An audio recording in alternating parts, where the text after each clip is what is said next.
So Positive, I met him a long time ago. I met him a long, long time. I think I was in my teens, early teens, and I met him on Jamaica, in Jamaica Avenue in Queens. And I remember somebody had actually introduced me to him, and they was like, "Yo, this kid raps." And I was at that time I was doing the beatbox, so I started beatboxing for him, and he was rapping, and he was like, "Yo, this kid is nice. I need him." But I never stuck around long enough to collaborate with him. You know what I'm saying? I was all over the place. I was a young teenager. You know what I'm saying? I was beatbox battling. I thought I was Dougie Fresh. You know what I'm saying? Then I met him a couple years later in New York City, and I did a project with him called "I Get It Done," and it was a sample that I used from uh, Nat King Cole's daughter. What's her name again? Is her name Natalie? Natalie Cole. Yeah. So I used a Natalie Cole sample. It came out cool. He liked it. They did a video for it, but it didn't really hit as hard. So I kept reaching out to him, and I was like, "Yo, I think we need to do the song over again. I think I could do more justice to it." You know what I'm saying? And he was like, "Yo, yeah, I'm busy right now. I'm a comedian. I do a lot of comedy shows. You know, I'll let you know when I'm ready." I said, "All right, cool." So he finally said, "Yo, man, let me see what you can do with the remix. Remix, I Get It Done." And then I remixed it for him the same night that he told me to do it. Because I work fast. I work like the way I do music is real fast. You know what I'm saying? So I sent it back to him, and he was like, "Yo, what the hell did you do with this?" And I was like, "Yo, what you think?" He's like, "Yo, this is crazy, this is monstrous. Yo, we got to put this out." Then he sent me another song called Nobody, which is out now, which is doing real well. And he plays it at his like comedy shows and stuff like that. And I did that from scratch too. From his lyrics, I took the old beat off, took his lyrics and remade it, and then we put it out. So we got Nobody and I Get It Done. You know what I'm saying? And that was what, last year.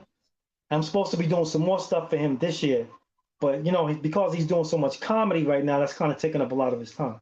So I've been thinking of some stuff. You know what I'm saying?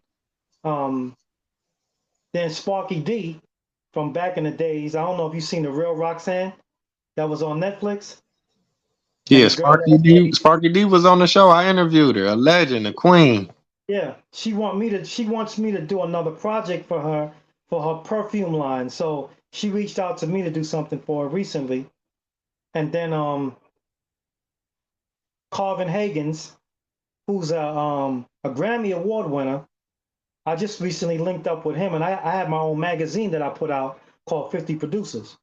So I put him on the front of the cover, you know what I'm saying? And it's doing real well. A lot of people's grabbing a lot of attention. So I'm kind of just doing right now, I'm doing a lot of things for the producers community. You know what I'm saying? Trying to get the producers um, from attacking each other. Because producing is a competitive sport. It's like football or baseball, you know what I'm saying?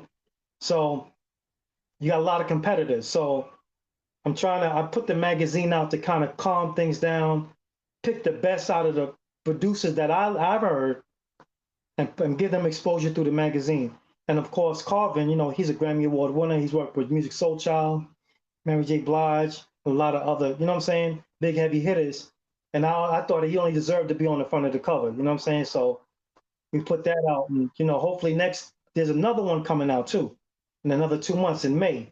That's gonna be crazy too. I'm gonna have another Grammy Award winner on the front of the magazine cover. So that's what I'm doing now. I'm just working on trying to get producers work, trying to get placements, and I'm still doing my own thing. You know what I'm saying? Yeah, man, that's innovative, man. We need more of that. Like I was saying, giving these producers their flowers. So if the viewers, if they want to check out the 50 Producers magazine, or if they a producer, or how can they get access to it? How can they show you support? Do they got to download it? Do they got to order it like a physical copy, or is it a digital copy? Where can they get a hold of it? It's a digital copy. They can go to Google News and find it on Google News. All they gotta do is type up 50 producers, all in one word, 50 producers, right? And then they can follow me on Google News. I'm on Flipboard. Flipboard is like Google News in a way. And I'm under 50 producers. On Instagram, 50 producers. They can follow the Instagram page. Um, and then the magazine is under my profile, the real Mark Payne. If they click the link under the real Mark Payne, it'll take them to like some links, and they can just click on 50 producers, and it'll take them directly into the digital magazine. That's what's up. That's what's up. Now we almost 30 minutes in, so I'm gonna wrap it up. Now, like you say, you getting into the magazines, you still producing, you still on the music side. Have you thought about getting into like maybe writing a book or doing a documentary or film or fashion or anything of that nature? Yes, yes. That's the next move. The next move is to write a documentary about my life, about the ups and downs, struggles of being in the music industry, not having parents. I had no parents, bro. Nothing. You know what I'm saying? I only had my grandmother. So that alone is an accomplishment in itself for a young kid out of the Bronx, New York City, you know what I'm saying, to survive this long coming from a place like that. You know what I'm saying? And then to be a musician and then meet people, great people in the music industry. Some are gone, may they rest in peace. But the opportunity just to meet those individuals and to work with them and talk with them and share information with them, you know what I'm saying, is a blessing. So I'm thinking about that exact thing is, doing a documentary about that and maybe getting a few producers on it, you know what I'm saying, to do some music for either the book or just the actual film, you know what I mean? Yeah, man, definitely, man. That'd be empowering and inspiring to a lot of people, man. Because, like I say, you just have a different perspective. You have a different story. Like you say, you coming from the Bronx. That's the mecca of hip hop. That's where it all started at. That's the motherland. You know what I'm saying? And to make it to be working with Boyz II Men, Biv DeVoe, and Quincy Jones.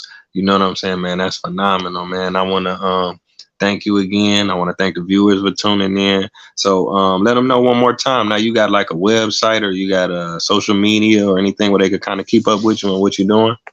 Yeah. They can follow me at The Real Mark Payne on Instagram. They can follow me at The Real Mark Payne on Facebook. They can follow me on markpayne.live, MARKPAIN.LIVE.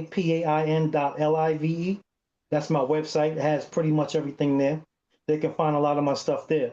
Personally, my own stuff there. A lot of my music stuff that I've put out, distributed myself.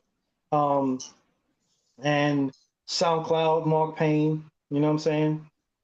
Um, Genius, I'm on Genius, you know what I'm saying? Genius.com/Mark Payne.